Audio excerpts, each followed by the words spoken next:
Muy buenos días, amada Iglesia del Señor, que Dios pueda derramar muchas bendiciones en este día, los cielos abiertos para todos nosotros, ¿no?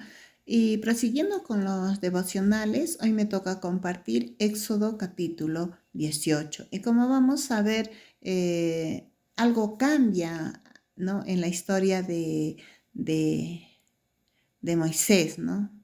Eh, ya no es la persecución de los egipcios, ya no, porque ellos ya habían acampado, habían llegado a un lugar donde estaban acampando, que era cerca al monte del Sinaí, ¿no? Entonces ahí ya se vienen otros problemas para Moisés, ¿no? Y vamos a ver sobre eso, ¿no? Este capítulo es la clave que nos revela cómo Dios da la sabiduría aún al hombre, ¿no? Y enfatiza la importancia, yo quiero que esto tengamos en cuenta, la importancia del liderazgo y el consejo humano que también proviene de nuestro Padre, ¿no? Y antes de esto vamos a ver en los versos del 1 al 12, en los primeros capítulos podemos darnos cuenta de la reunión, ¿no? Ahí habla de la reunión de Jetro con Moisés después de enterarse de las hazañas que Dios había hecho en el pueblo de Israel, ¿no? En Egipto. Jetro visita a Moisés trayendo consigo a su esposa Séfora y a sus dos hijos, ¿no? Eh, Ahí podemos ver en esta reunión cómo es algo que de verdad tenemos que tomar mucho en cuenta de la reunión que tiene Jetro con Moisés, ¿no? Ahí en esta reunión podemos ver algo muy importante que nosotros debemos tomar como ejemplo, que esta reunión estaba marcada por la reverencia, por el respeto y la sumisión, ¿no? La cual es, como les decía, la cual es un ejemplo para que nosotros veamos lo hermoso que es una relación centrada en Dios, donde se valora el respeto y el honor, ¿no? Yo creo que es muy importante, por algo nos dice la Biblia sobre esto, ¿no? El trato que tenía Jetro con su yerno Moisés. ¿No? Es muy importante que nosotros lo remarquemos esto en nuestras vidas, ¿no? Pero también hay otro mensaje, ¿no? Ustedes saben, Dios no se olvida de nada. Eh, ¿Cómo Jetro? Porque Moisés los había dejado, los había hospedado a Séfora y a sus hijos en la casa de su suegro, en la casa de Jetro, ¿no? Acá en la palabra no nos dice cuánto tiempo estuvo en Egipto, ¿no? Me imagino que fue mucho tiempo el que estuvo en Egipto, viendo todo esto que sucedía, ¿no? Con el pueblo de Israel. Y para ir a Egipto les había dejado en la casa de Jetro, ¿no? Entonces Jetro al visitarlos, lleva a Séfora y a sus dos hijos. ¿Y por qué hace esto, no? Porque cualquier papá se sentiría muy feliz de tener a su hija y mucho más feliz de tener a sus nietos en su hogar, ¿verdad? En su casa. Pero Jetro los lleva donde estaba Moisés, ¿no? Y acá podemos ver, hermanos, que es una cosa muy especial de que la esposa o el esposo no pueden estar separados, que tienen que estar juntos, ¿no? Es un mensaje que nos da la palabra y que mucho menos los hijos también, ¿no? La esposa ni los hijos pueden estar apartados del Padre, ¿no? Yo creo que el Señor nos ha dado un modelo de matrimonio, de familia, que debería estar el papá y la mamá, ¿no? Excepto algunos casos que no se dan así, pero esta es la forma, ¿no? El modo que Dios estableció a la familia, ¿no es cierto? Entonces, los hijos no pueden crecer ni desarrollarse sin el padre, ¿no? Eso es lo que nos muestra también la palabra, no solamente en este capítulo, sino cuando vemos nosotros, Dios ha puesto un varón y una mujer porque sabe que es necesario tanto el padre como la madre, para poder desarrollar una familia como el Señor lo ha ideado en su mente, ¿verdad? Entonces, esos son los mensajes que nos da en los primeros versículos. Luego llegamos a Éxodo del 13 al 14, donde vemos el consejo de Jetro hacia Moisés, ¿no? Y lo vamos a leer del capítulo 20 al capítulo 23. Entonces, ¿qué le dijo Jetro a Moisés? Enséñales los decretos de Dios, transmíteles sus instrucciones, muéstrales cómo comportarse en la vida, le dijo, ¿no? Sin embargo, y esto le dice porque él acepta y le dice, está muy bien lo que tú estás haciendo, ¿no? Excelente lo que estás haciendo. Pero le dice, muéstrales también cómo comportarse, pero sin embargo, le dice Jetro, elige de entre todo el pueblo algunos hombres con capacidad y honestidad, temerosos de Dios y que odien el soborno. Nómbralos, dice, jefes de grupos de 1,000, de 100, de 50 y de 10 personas. Ellos tendrán que estar siempre, dice, disponibles para resolver los conflictos sencillos que surgen entre el pueblo, pero las cosas más graves te la traerán a ti. Deja que los jefes juzguen los asuntos de menor importancia. Ellos te ayudarán a llevar la carga para que la tarea te resulte más fácil. Porque si sigues, le dice, ¿no? Si sigues este consejo y si Dios así te lo ordenara, serás capaz de soportar, dice, las presiones y a la gente que regrese a su casa en paz. Eso es lo que le dice, le da ese consejo, ¿no? Le da ese consejo, eso vemos en los versos del 20 al 23. Aquí podemos ver que Jetro observa la dedicación, dice que de su yerno, ¿no? Él tenía una especial dedicación del trabajo, porque en ese tiempo ya Moisés era un gran líder, ya estaba, como lo decimos, formado, ¿no? Y ve la dedicación que su yerno tenía, y también Jetro se da cuenta de la inmensa responsabilidad y carga que tenía Moisés y le ofrece este sabio consejo, ¿no? Le da este consejo, ¿no? Y el consejo de Jetro abre la visión de un sistema de liderazgo, ¿no? En el pueblo y aún en la mente de Moisés, ¿no? De varios niveles, ¿no? Aconsejando a Moisés que nombre, como vimos en la palabra, hombres temerosos de Dios primeramente, ¿no? Capaces, dignos de confianza. Yo subrayo esto, ¿no? Subrayo esto porque esto es muy importante, ¿no? Temerosos de Dios, capaces, dignos de confianza y que rechacen, dice, el soborno, la coima, lo que ahora mismo vemos en nuestra sociedad, ¿no? Que todo se realiza bajo coimas, bajo todas estas situaciones, ¿no?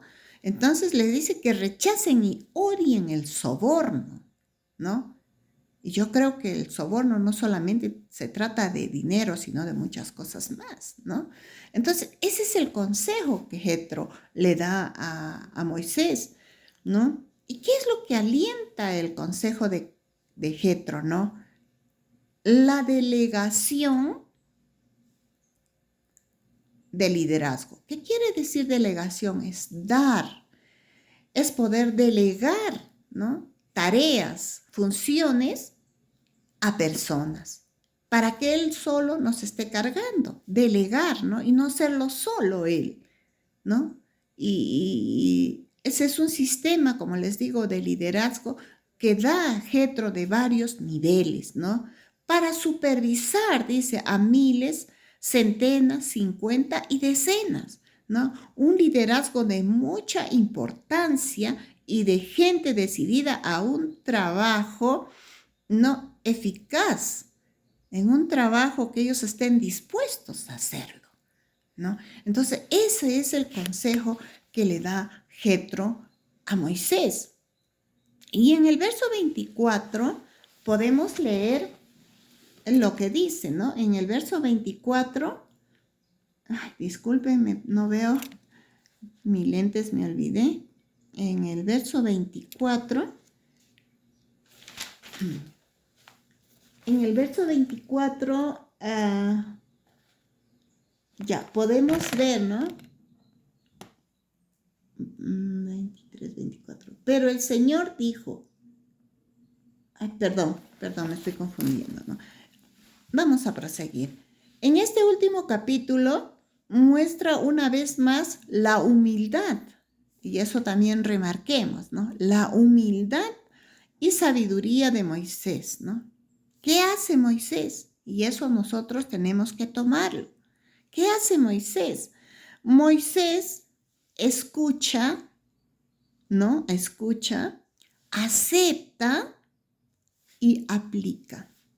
Eso es lo que hace Moisés con el consejo que le había dado su suegro, ¿no? Eso es lo que hace. Y yo creo que muchos de nosotros tenemos también que aplicar eso en nuestras vidas. El escuchar, el aceptar y aplicar el consejo que nos dan, siempre y cuando sea un consejo de una persona sabia, de una persona que conozca de Dios, ¿no? Porque en el mundo nos van a dar consejos de verdad que son malísimos, ¿no? Entonces, nosotros tenemos que recibir el consejo, ¿no? Entonces, ¿qué hacía Jetro dando este consejo? Reafirmando la importancia de recibir consejo de otros. Hermanos, muchas veces no nos gusta, ¿no? Recibir consejos de otros, aún siendo líderes, ¿no? Y en ese tiempo ya Moisés era un gran líder, Entonces nosotros tenemos que aceptar esto y tomar también para nuestras vidas. Y esto es una gran enseñanza, una tremenda lección, hermanos, es una tremenda lección, porque incluso líderes muy grandes, ¿no? Líderes grandes no son inmunes a los consejos. Siempre tienen consejeros, siempre están rodeados de gente que pueda darles una palabra, un consejo, ¿no es cierto? Entonces, nosotros tenemos que tomar todo esto que hoy la palabra que Dios nos está enseñando, ¿no? Y si nosotros somos líderes, ya sea en el trabajo o de repente en nuestra propia iglesia, recordemos este modelo establecido en este libro, que es la palabra de Dios. Tenemos que tenerlo en mente, ¿no? Primeramente, una vez más, yo repito, ser temerosos de Dios. Y creo yo que al ser temerosos de Dios engloba todo lo demás, ¿no? Que el Señor quiere para su pueblo, ¿no? Y dignos de confianza, ¿no? Ser personas confiables, ser personas que cuando nosotros demos el respaldo a nuestros líderes, cerremos filas, como decimos siempre, ¿no? En apoyo a nuestros líderes. Eso tenemos que hacer, ¿no? Y lógicamente detestar ganancias deshonestas, sobornos, ¿no? Coimas, etcétera, etcétera, ¿no? Yo creo que eso es muy importante para un trabajo en liderazgo, ¿no? Y independientemente de lo que diga nuestra sociedad, ciertamente, independientemente de lo que diga nuestra sociedad, hermanos, o este sistema en el cual vivimos, estos valores siguen siendo atemporales. ¿Qué quiere decir? Que no tienen tiempo ni límite, ¿no? Que siempre estarán ahí y que son aplicables a nuestras vidas. Tenemos que aplicar esto a nuestras vidas, hermanos, ¿no? Y viendo todo esto, traía Dios a mi memoria la enseñanza del apóstol Pablo en Filipenses, a ver, lo buscamos, ay, el tiempo se nos va, ¿no? En Filipenses, en el libro de Filipenses vamos a ver lo que también Pablo dice sobre esto, sobre esta situación, ¿no? Sobre el liderazgo, porque estas citas bíblicas habla de un liderazgo como Dios quiere en nuestras vidas. Vamos a ir al capítulo 2, versos 3 y 4, ¿no? Versos 3 y 4.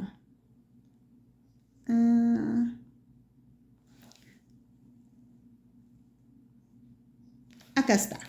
Dice, no sean egoístas, no traten de impresionar a nadie, sean humildes, es decir, considerando a los demás como mejores que ustedes.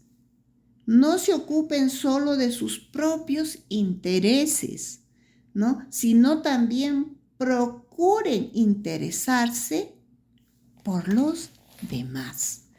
Hermanos, si vemos la sociedad ahora se preocupa solamente por donde son sus intereses, ¿no? Por ejemplo, cuando vemos de repente alguna actividad dentro de nuestro barrio donde vivimos, solamente les importa cuidar la parte de su hogar. No les importa lo que está sucediendo un poquito más allá, donde está su casa, eso es lo que les interesa. No ven un poquito más allá. Ahí nomás nos damos cuenta que eso está sucediendo y que nosotros no podemos ser de esa manera, hermanos. No podemos ser así. ¿Ya? Entonces, recordemos, tenemos que ser personas receptivas, hermanos. Tenemos que ser personas receptivas al consejo. Tenemos que escuchar. Un corazón abierto siempre a la amonestación. Hermanos, yo como les decía hace un momento, no nos gusta la amonestación. Pero tenemos que aceptarlo, hermanos. ¿Saben por qué? Porque eso nos hará mejores líderes. Eso nos va a hacer mejores líderes, hermano. No importando qué cargo tengamos. Eso no importa, ¿no? Pues nos hará mejores y efectivos. Eso es lo que va a ocurrir, ¿no? En el desempeño de nuestras tareas, en todo lo que nosotros hagamos, nos va a hacer más efectivos. Y vamos a estar más unidos, en mayor sintonía con nuestro Dios al que servimos, hermanos, ¿no? Y eso es lo que todos nosotros debemos buscar, siempre estar más cerca de Dios, siempre coger cada enseñanza, siempre coger y tomar lo que el Señor nos está diciendo en todo este tiempo. Eso es lo que, para eso el Señor nos ha dejado este libro. Para eso el Señor nos ha dejado este libro de enseñanza, de tal sabiduría que el Señor nos lo da a nosotros. Amén, hermanos. Hermanos, que el Señor los bendiga en este día. Espero que haya sido de bendición esta palabra y que el Señor, como les decía a un inicio, los llene de muchas bendiciones, ¿no? Gracias, hermanos. Gracias, iglesia amada del Señor.